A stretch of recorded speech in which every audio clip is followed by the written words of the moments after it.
Flames, it's Nico. I'm not doing good.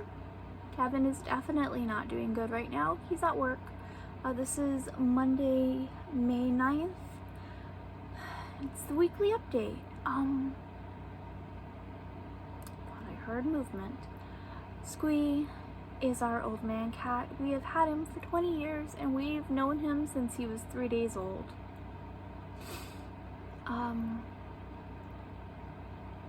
He is my husband's baby, and last night it was made clear to us. Last night, I guess technically today while we were sleeping, our nighttime, it was made clear to us that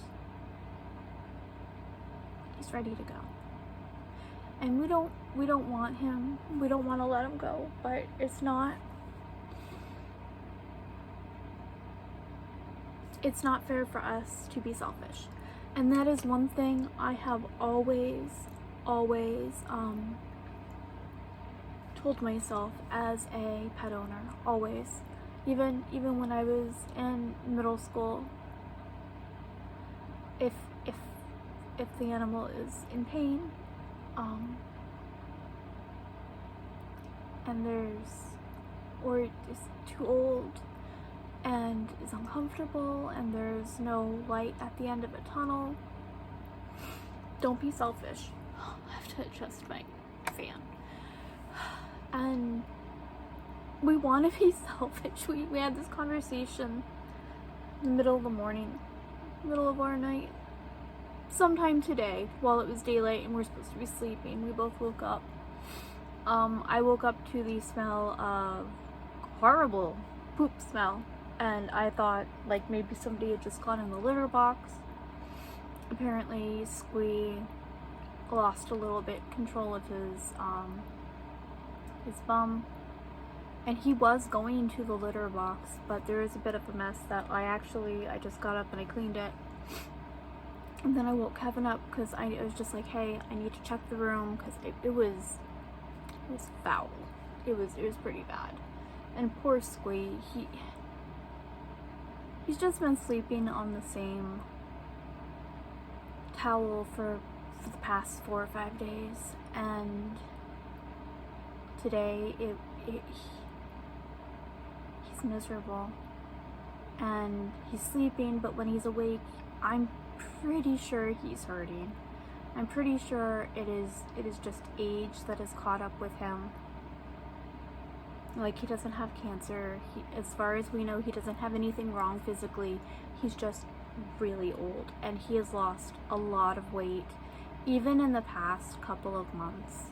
But like, at least to my knowledge, as cats and animals get older, they either, if they're overweight, they stay overweight usually, but they usually, and people lose a lot of weight towards the end. And we think that the right thing to do would be to let him go. So Kevin's and my plan is when he gets home from work at 4 or 5 in the morning, we will stay up, maybe take a little nap, but I doubt it. But we're going to make sure he's cleaned up,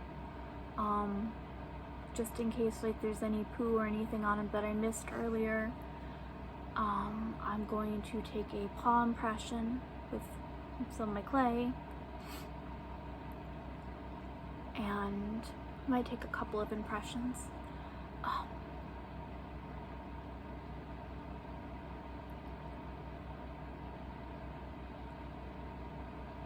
And we're gonna bring him to the vet that we brought Lily to, hopefully.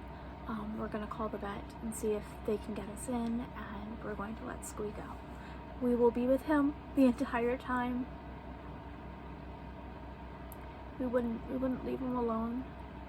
And I'm not sure, we haven't talked, like, we've talked a bit about it. I don't know if we're gonna end up burying him in the backyard here up in Massachusetts, or if we're gonna get him cremated. I would rather, I think, bury him and just let his body go back to the earth. But I'm gonna let Kevin make that call. It's gonna be completely his call. Squee is like his baby, so I don't know what's gonna happen in that aspect. But one way or another, he will end up coming back with us, and we'll put him to a final rest. So there is just one thing we are definitely not doing. We are not buying a plastic tub and burying a plastic tub with his body. That is something both Kevin and I are very against. If he's gonna be buried, we're gonna let the earth take him back. So it's something that's really important, I think, to both of us. But we'll let Kevin make that decision. Honestly, even if he decides to do other things, I will stand by him. So I don't think anything else is gonna hurt worse than the morning. But in other news, brother-in-law Peter is up for 3 weeks.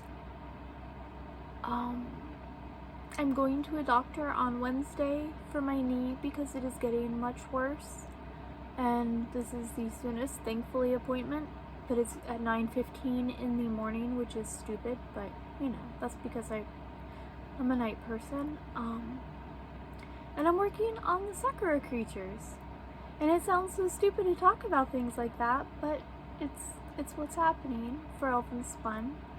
I don't know how much work I'm going to get done today and tomorrow. I'm pretty sure I'm going to end up taking tomorrow off and just hiding upstairs in the bedroom after we get done with everything. I might take some sleeping pills and just try and sleep through it after we get done with everything. But again, that's gonna depend on Kevin and what he needs, because I'll be here for him first and foremost. So yeah. So I'm working on Sakura creatures.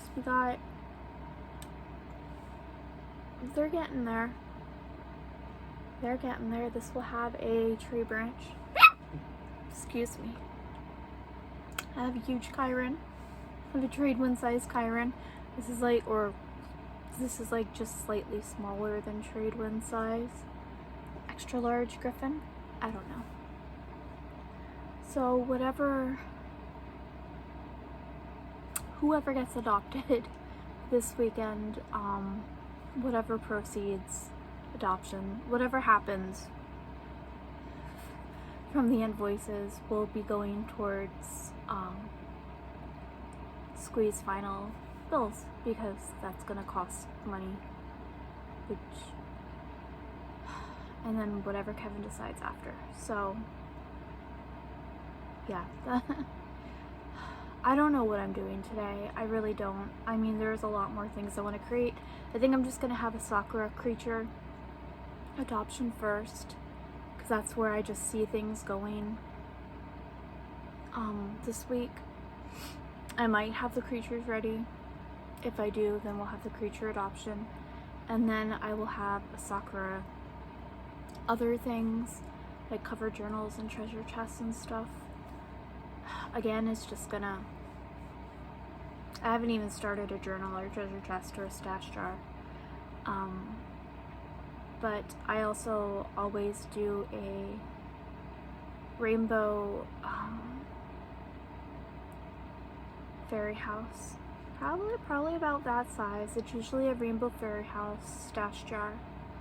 And I have only made 2 of them before, and they have been, it's helped me get through the passing of Ivory first, and then later Ebony. And I will probably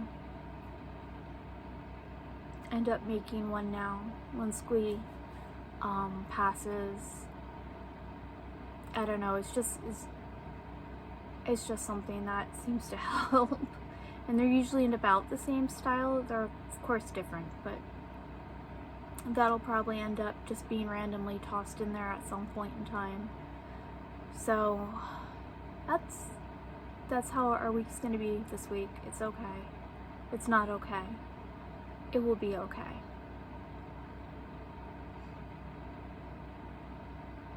I think one of the hardest things, other than losing our baby, is watching my husband be so hurt and heartbroken. That's the second hardest thing to deal with. I can deal with my emotions, but watching him just be so torn to pieces is so horrible. So horrible. And I keep hoping, like, when we get done working today and go upstairs, Squee will just have decided to pass on his own. I really don't know, but we're not gonna wait longer. That's not right. Like, I've made my peace mentally. Squee's 20. Zantara's 18. I know our babies don't stay with us forever. I know that. I think emotionally with Squee, having been having seizures on and off for the past year, and seeming really sick at one point last year, and then seeming to get better, and just going about doing his thing, bopping around the house, getting the attention he wants. I think part of me has accepted it's time for him to go. And I've had that mindset for about 8 months now, because, like, when I saw him have a seizure, I thought that was the end for him, and that was about 8 months ago.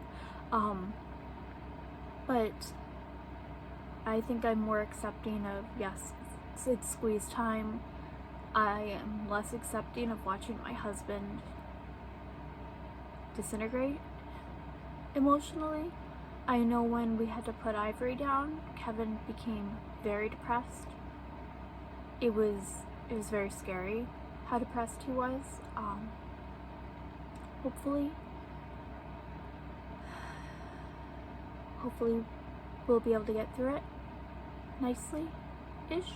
It's gonna suck, it's gonna hurt, but I hope I can help him through it. And I think that's one of the other reasons why I'm just kind of keeping myself held back.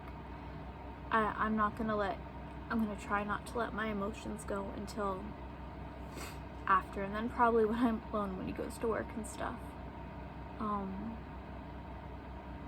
But that's our news. That's my news for Elvenspun for this week. It sucks. This week sucks. But I really do love all of you. I appreciate all of the support, and I appreciate the kind words people have left under the posts that I wrote today. I really do. You guys take care of yourself. Please stay happy, healthy, and safe. And I will talk to you when I'm doing a bit better. Bye.